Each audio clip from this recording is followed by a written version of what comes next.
హాల శాతవాహనుడు 17వ చక్రవర్తి. ఇతని నాటికి ఎవరు వాళ్ళు? శకులు, చస్తనుడు అనేవాడు హాలుడికి బాగా ఇబ్బంది కలిగించాడు. శకరాజు లేదా శకక్షాత్రపరాజు లేదా కార్దమక రాజు హాలుడికి బాగా ఇబ్బంది కలిగించాడు. బాగా అంటే బాగా బాగా బాగా బాగా బాగా మన హాలుడికి. హాలుడు అతని మీద పగ తీర్చుకోవాలి అనేది లేదు, కానీ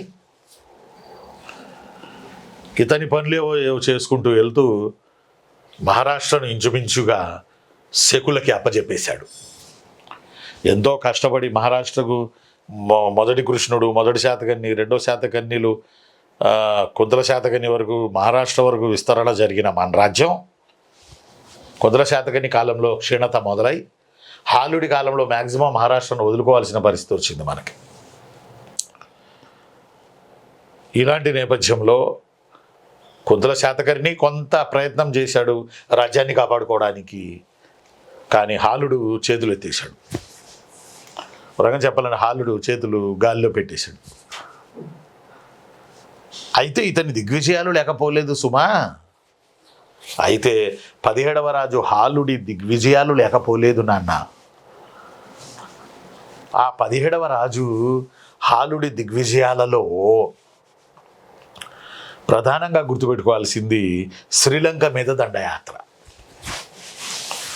ఒక రకంగా చెప్పాలంటే శ్రీలంక మనది కాదు. హాలుడి యొక్క దండయాత్రల్లో ముఖ్యమైనది ఒక మాట చెప్పాలంటే ఇతగాడు శ్రీలంక మీద దండయాత్ర చేశాడు. శ్రీలంకని సింహళం అని కూడా అంటాం మనం. వర్తక వ్యాపారాల రీత్యా శ్రీలంక మీద ఇతను హాలుడు శ్రీలంక మీద యుద్ధం చేయాల్సినటువంటి పరిస్థితి వచ్చింది. మెయిన్ సముద్రం వర్తక వ్యాపారాల రీత్యా శ్రీలంక రాజుతోటి ఇతనికి వార్ జరిగింది. ఎవరికి? హాలుడికి.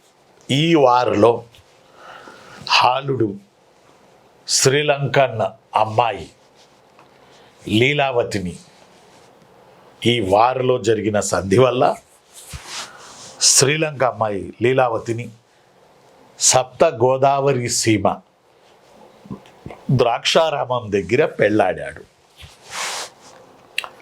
సప్త గోదావరి సీమ ద్రాక్షారామం వద్ద పెళ్ళాడాడు.